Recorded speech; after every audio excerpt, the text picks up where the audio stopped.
Trésor des mots, 6e année primaire. Lecture, page 130, fatale spirale.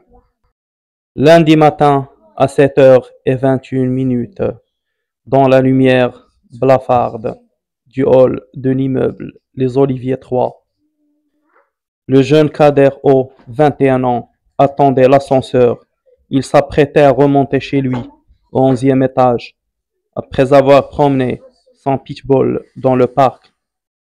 Quand enfin la loupiote au-dessus de l'ascenseur a affiché RDC, les portes de la cabine se sont écartées de part et d'autre, et Kader, tête baissée, s'est propulsé vers l'intérieur. Mais son élan a été brisé net. À la même seconde, précisément, un autre homme, Bertrand P., 46 ans, descendu de son domicile au 8e étage avec l'intention de rejoindre au plus vite la station tramway et de là, le lieu de son travail, tenter de s'extraire de la dite cabine. Les deux hommes, l'un distrait par la musique qu'il écoutait au casque, l'autre engourdi par l'aube et peut-être le manque de sommeil, ont manqué de se percuter sur le seuil. Un enregistrement de la vidéo permet de constater que le contact a été évité d'extrême justesse.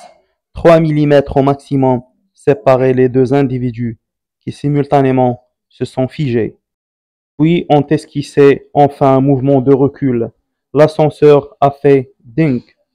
Et c'est à cet instant précis, à cet instant infime et tragique, mais si lourd de conséquences, que les muscles faciaux des deux hommes se sont raidis, tendus, et très exactement en même temps. Chacun sourit à l'autre, les yeux dans les yeux. Les deux hommes n'ont prononcé un mot. Après un bref hochement de tête, chacun poursuivit son chemin. Le geste était fixé pour toujours par la caméra de vidéosurveillance. Un sourire avait été échangé entre deux hommes. Kader O et Bertrand P ne se sont pas recroisés ce jour-là. Kader O est remonté chez lui avec son chien.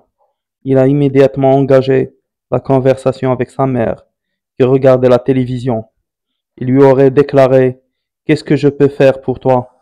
Agression qui a pris de court la pauvre femme, peu habituée à un tel comportement de la part de son garçon.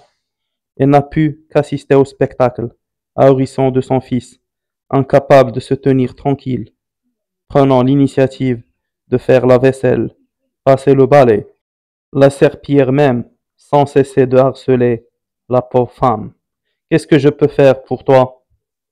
Enfin, effarée, impuissante, se demandant où elle avait échoué dans l'éducation de son enfant, elle a vu Kader quitter l'appartement en disant « T'inquiète, je m'occupe de la poubelle et des courses », non sans lui avoir glissé un coussin supplémentaire dans le dos.